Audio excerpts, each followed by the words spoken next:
Pakistan went to vote today in a country struggling with a failing economy and repeated terror attacks. Are there any implications for India? We're told the greatest chance of returning to power for a fourth time is that of Nawaz Sharif. How should we look at it? Let's debate.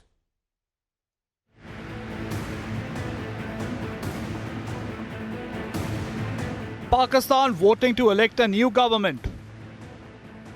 As India would vote for progress in a few months, Pakistanis expect very little. Republic has been reporting from the ground. Pakistan held general election today. It was a big day here in Pakistan. Millions of voters across country came out to cast vote across the country as well. But analysts believe that it was not a free and fair election. They argue that most popular leader, Mr. Imran Khan, the former prime minister, is languishing in jail. His party was fully pushed to the wall and scattered across country. In this scenario, nobody, even not a single man, can hold these elections as free and fair as well. Pakistanis are certain that their votes may not form the next government. Fears of vote rigging are a real concern. NRO sign करवाया Americans ने और उसने ये भी कहा कि हमारे interest में है कि ये इनका समझौता हो क्योंकि ये हमारे इंटरेस्ट प्रोटेक्ट करेंगे पाकिस्तान में. वो आज सिलेक्टेड की बात कर रहे हैं और इधर सिलेक्टेड की बात कर रहे हैं जिनको मैन्युफैक्चर किया था मिलिट्री डिक्टेटरशिप की नर्सरी में. With Pakistan now becoming a victim of its own terror nurseries. Pakistan reserves the right to respond to this illegal act, and the responsibility for the consequences will lie squarely with Iran. We have conveyed this message to the government of Iran. Pakistani army chief recently made a threatening comment while on a visit to the line of control. With continuous infiltration bids from Pakistan, things are not likely to change post-polls. No matter who wins the elections, does Pakistan lose? Let's debate.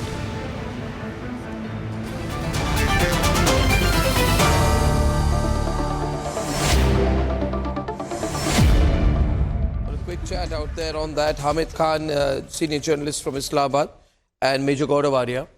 Hamid, you know, Nawaz Sharif has been going around saying everywhere that look at how much we have to learn from India, look at how much India has achieved. You look at how much they've achieved economically as a country, strategically, militarily, in terms of space, every area.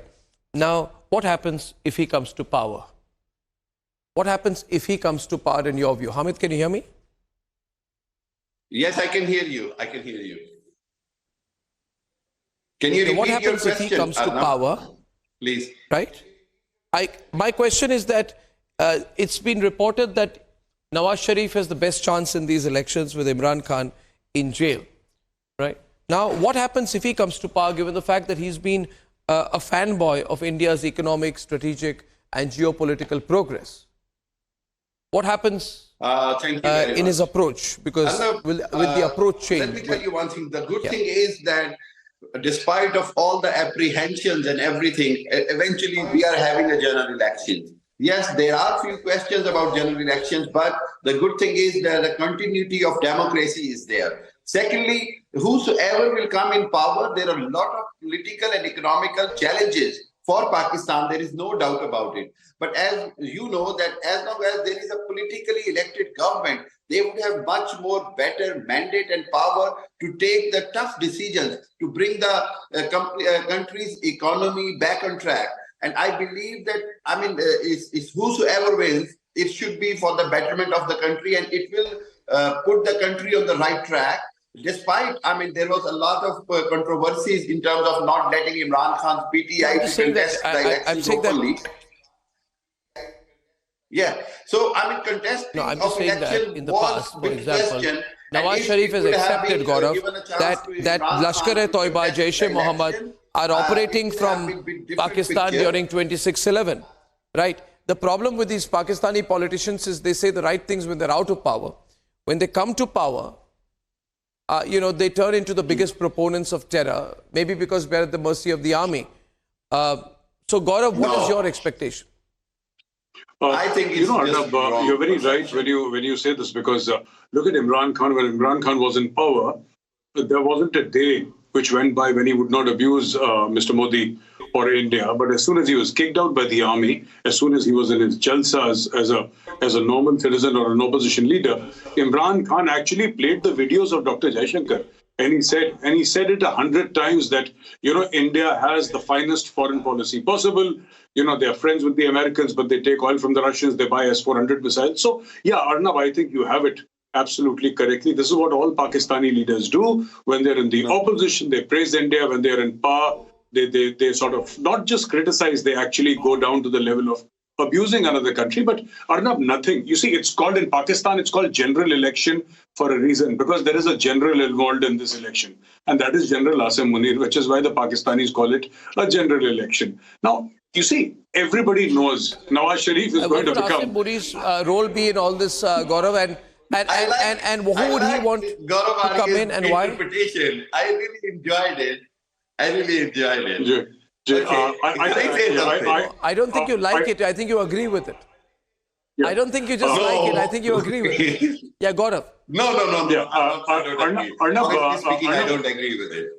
Arnab, with your permission, I'd like to also tell that there is a long history of enmity between General Asim Munir and Imran Khan. It was because of Imran Khan that General Asim Munir was ousted from the position of DG ISI, And he was thrown out because he had come to Imran Khan with proof about Bushra Bibi's corruption. She was taking money, and her friend, Farah Gogi was taking money on her behalf, and all these things were happening. So there is a huge history of personal enmity between these two people. And I think General Asim Munir is calling the shots because they'll make sure that Nawaz Sharif cannot become the Prime Minister of Pakistan without some electoral arithmetic on part of GHQ Rawalpindi. I'll say something. What will Nawaz Sharif There are two things. For us, from our perspective, Gaurav, what does he change? From our perspective, what does he change? You see, today, the inflation rate is about 35%. About 50% of the people are below the poverty line, right? Absolutely. China has lent them about 70, 80 billion. They're not giving them any more money. So what changes when Nawaz Sharif comes in? They go more on the mercy of China? Can I say? They become more flexible to sort of manage China. What does that mean for us, just from an Indian perspective? So there are two things, Arnab, very important. Number one, he will restart the China-Pakistan economic corridor that Imran Khan stopped. Imran Khan shut down the China-Pakistan economic corridor for 3.5, 4 years. That's number one. Number two, the Pakistan army knows that without trade with India, Pakistan is doomed. And they know that the Indian government could, or they assume that the Indian government could, look at a Nawaz Sharif as a prime minister more benignly, and perhaps trade could start, which was stopped by Imran Khan Niazi. So I think these are the two big takeaways for the Pakistani army from this election in case Nawaz Sharif comes to power.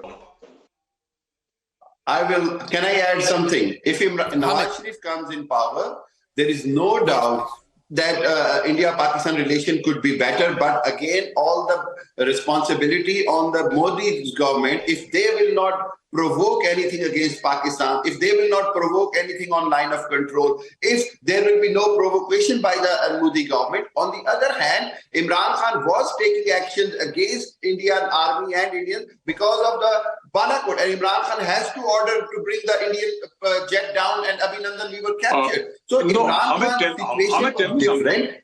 Imran Khan was tied in the situation where India provoked Hamid, tell me something. Let me ask you a question if you can answer. Can I ask you a question? When India abrogated Article 370 and 35A, Imran Khan was the Prime Minister and Qamar Javed Bajwa was the Army Chief. What did they do? Please tell me one thing apart from tweeting. What did they do? What did they do? Please tell me. I'll tell you one thing. They did every possible thing. They could have done more. But Imran Khan wanted to avoid a war which could have led to a nuclear war. And I would believe that Imran Khan did a wise decision by not engaging his army into war. But at the same time, Imran Khan, put his case in United Nations. Imran Khan explained the war that is going on in Indian occupied Kashmir. Imran Khan, you're such a sweetheart. Who exposed India very badly. Imran Khan, you're such a sweetheart. Exposed India. You're such a sweetheart. You're such a sweetheart. You actually believe the nursery rhymes that they teach you in Pakistan. You actually believe all that, whatever they tell you in Pakistan. I believe. I have seen with my eyes. I understand. The way Imran Khan exposed India. The way Imran Khan exposed India in United Nations, in other countries. See, allow me to ask you. What about your member of parliament? Whatever your member of parliament. Sir, एक minute रुक जाओ. Sir, this whole things about minority, Kashmiri, all that, they're nonsense. आपके सादिक साहब ने क्या बोला? आपके sir Qamar Javed Bajwa की टांगे कांप रही थी, माथे पे पसीने थे, आपके एमपी ने बोला था. Did he say or not? No. Did he say or not? It is misinterpreted. I still says that. Sir, किसने बोला था? किसने बोला था? Who said this? Sir, मैं ये कह रहा हूँ ये misinterpreted है. नहीं सर, अच्छा आप सर एक minute sir please no doubt about please don't advocate for the Pakistan army. मेरी बात सुनो sir. I know what your army did. Sir सुनिए, we have allow me to complete my question. Sir मैं सवाल नहीं पूछूंगा, आप जवाब कैसे देंगे? एक बात बताइए सर, आपकी फौज ने क्या करा है, कितना बड़ा तीर मारती है आपकी फौज? We know about that. And it's the number 1 army in the world. Everybody in the world says Pakistani army number 1 है sir. ISI number 1 है. चलो done. Now tell me one thing sir. Tell me one thing. किसके माथे पे पसीना था? किसकी टांगे कांप रही थी? मुझे नहीं पता. मैं आपसे पूछ रहा हूँ सर. किसी के माथे पे पसीना नहीं था, किसकी टांगे नहीं कांप रही थी? तो अभिनंदन. ये बोला किसने? आपका पायलट किसने पकड़ा? सर ये बोला आपका जहाज शॉट डाउन किसने किया? नहीं आपका सुनिए, ये तो गौरव आर्या मेजर साहब, मैं बता रहा हूँ आपको ना. One minute, Gaurav. He's never going to admit that. He's never going to admit that. So let me move forward. Let me move forward. See, I tell you one thing. Hamid, see. Today your inflation is 40%. 50% people are below the poverty line. Indian economy is suffering. Imran Khan, 1 minute please, just 1 minute. Don't even talk about India. It's not in your level. Imran Khan said, I will focus on India. And your growth rate fell to 2.5%.